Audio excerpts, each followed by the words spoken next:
शराब के नशे में हिंदू संगठन के नेता की पिटाई का वीडियो आदिवासी युवक को बनाना पड़ा महंगा।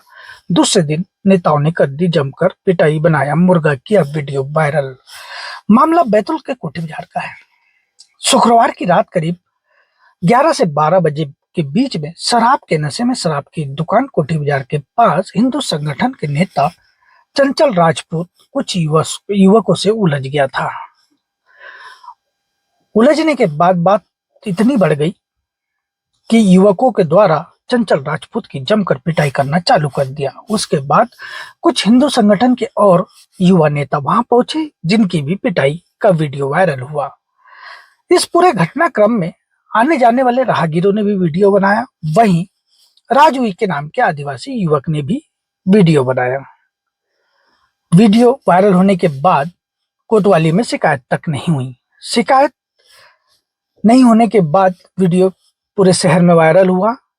उसके बाद शनिवार के दिन राजू को हिंदू संगठन के नेता चंचल राजपूत ने बुलाया और मौका पाकर उसकी पिटाई करना शुरू कर दी। चंचल राजपूत ने राजू की इसलिए पिटाई की क्योंकि राजू भी शुक्रवार की रात में वीडियो बना रहा था। बस उसकी यही गलती थी। चंचल राजपूत ने पहले तो उसे मारा पीटा और मुर्गा बनाया, जिसका वीडियो खुद ने बनवाया चंचल राजपूत ने और फिर वायरल किया, जिसकी शिकायत कोतवाली थाने में दर्ज नामजद 3 आरोपियों के खिलाफ शिकायत दर्ज हुई, जिसमें एट्रोसिटी भी लगाई गई। आनंद फानन में कोतवाली पुलिस ने सोमवार को 2 आरोपियों को गिरफ्तार कर लिया, जिसमें चंचल राजपूत और एक सरदार बताया जा रहा है। लेकिन पुलिस की भूल कहें या फिर राजू का हलफनामा, जिसमें उसने कहा कोर्ट में कि यह सरदार आरोपी नहीं है, कोई और अन्य था, जिसके बाद उसने एक शपथ पत्र भी दिया।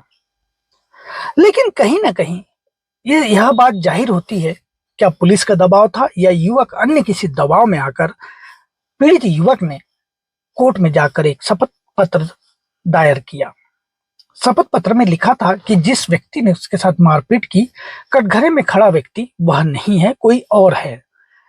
तत्काल मजिस्ट्रेट द्वारा भी कोतवाली पुलिस को हिदायत देकर कहा उचित कार्रवाई करें। हालांकि इस मामले में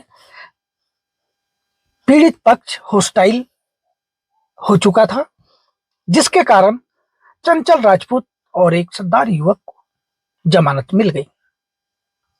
हालांकि अब देखना यह होगा कि इस प्रकार के मामले में जिसमें आनंद फानन निर्णय लेकर कार्रवाई कर दी जाती है, ऐसे में कई बेगुनाह पुलिस के हत्थे चढ़ जाते हैं। क्या वास्तव में पुलिस पढ़ी लिखी नहीं है, या फिर उन्हें डायरी मेंटेन करने नहीं आता है, या फिर कार्रवाई करते नहीं आती, जबकि इंडक्शन कोर्स समय समय पर पुलिस विभाग द्वारा कराया जाता है।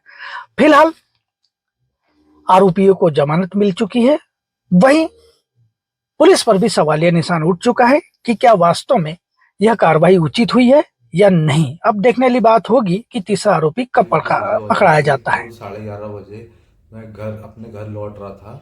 मुझे सुभाष स्कूल के सामने से चंचल राजपूत और उसके अन्य साथी लोगों ने, बजरंग दल वालों ने मुझे उठा के गंदी चौक पर ले जाके मारा, मुझे गालियाँ दी और मुझे जाति जो गाली दे रहे थे और मुझे मुर्गा भी बनाया।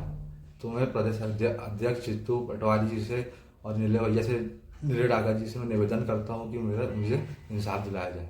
क्या नाम है आपका? मैं चंदन सिंह बग्गा। सोमवार के दिन एक आदिवासी के साथ मारपीट हुई। उस विषय में मेरे को थाना कोतवाली बुलाया गया और किसी कागजात पर मेरे से साइन की गई और मेरे को कोर्ट पेश किया गया झूठे मामले में। फिर टीआई साहब को मैडम ने बुलाया, जज मैडम ने उनको मतलब कि उनको फटकार लगाई और फरियादी भी मेरे सामने खड़े थे। उन्होंने ये बोला कि ये नहीं थे, उस घटना में ये नहीं थे, तो भी टीआई साहब ने मेरे ऊपर मामला दर्ज किया। आप क्या करेंगे? हमारा ये कहना है कि इस केस की बारीकी से जांच हो और क्या सच है क्या झूठ है। जज मैडम ने फटकार में क्या कहा? जज मैडम ने फटकार ने यह कहा, ये जब है नहीं तो इनके कागज पे साइन क्यों करवाई गई? उचित जांच की बात कही। उचित जांच की जाए।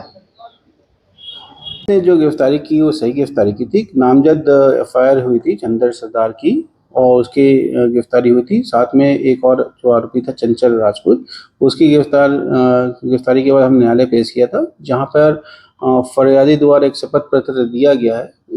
उस आधार पे उनकी जमानत भी हो गई है, लेकिन पुलिस की अभी विवेचना जारी है। अन्य साक्ष्य के साथ जो है पुलिस अपनी विवेचना कंप्लीट करेगी, उसके बाद ही हम कुछ कह पाएंगे।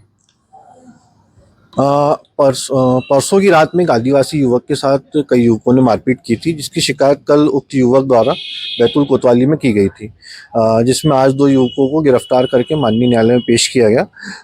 हमारे जो पक्षकार थे चंदन सिंह, उसमें क्या हुआ, प्रथम सूचना रिपोर्ट में चंदन सरदार का नाम लिखा हुआ था। वहीं पुलिस ने जो हमारे पक्षकार हैं चंदन सिंह बग्गा, उनको गिरफ्तार किया। तो हमने न्यायालय में बताया कि जो हमारे पक्षकार हैं वो कहीं भी इस प्रकरण में संलिप्त नहीं है, ना ही उनके द्वारा किसी प्रकार की घटना कारित की गई है। तो और जो फरियादी है वो भी स्वयं उपस्थित हुआ और उसने माननीय न्यायालय में एक शपथ पत्र दिया और बताया कि ये व्यक्ति जो है ये इस घटना में संलिप्त नहीं था। उसके बाद हमने बेल के लिए अप्लाई किया और माननीय न्यायालय ने उन स्थितियों को देख के हमको बेल ग्रांट की है। जज साहिबा ने क्या आदेश दिए टीआई?